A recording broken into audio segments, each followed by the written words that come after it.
ఒక్కసారి ఊహించుకోండి, మనిషి అణుబాంబ్ కనిపెట్టక ముందే వేల సంవత్సరాల క్రితం భూమిపై అంతకంటే భయంకరమైన ఆయుధాలు వాడబడ్డాయంటే నమ్మగలరా? మహాభారతంలో చెప్పబడిన ఒక ఆయుధం ఇప్పటికీ ప్రపంచాన్ని ఆశ్చర్యపరుస్తూనే ఉంది.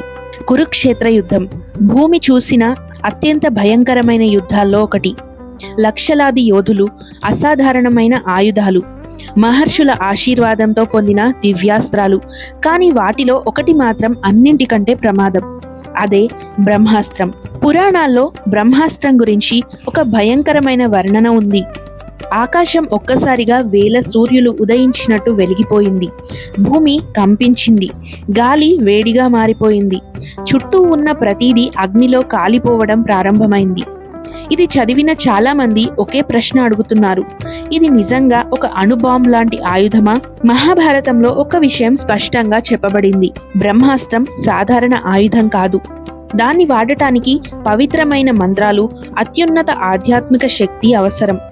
అందుకే మహర్షులు చెబుతారు, దివ్యాస్త్రాలు కేవలం విధ్వంసం కోసం కాదు, ధర్మాన్ని రక్షించడానికి మాత్రమే.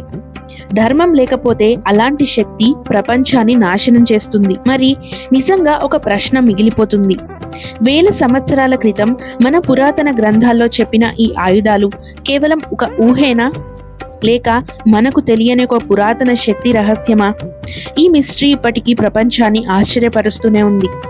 ఇలాంటి సనాతన ధర్మంలో ఆశ్చర్యకరమైన రహస్యాలు తెలుసుకోవాలంటే ఇప్పుడే మన ఛానల్ని సబ్స్క్రైబ్ చేయండి. ఎందుకంటే తర్వాత వీడియోలో చెప్పబోయే రహస్యం ఇంకా షాకింగ్గా ఉంటుంది. ఇంకా ఇలాంటి మహాభారత మిస్టరీల గురించి తెలుసుకోవాలంటే జై శ్రీకృష్ణ అని కామెంట్ చేయండి.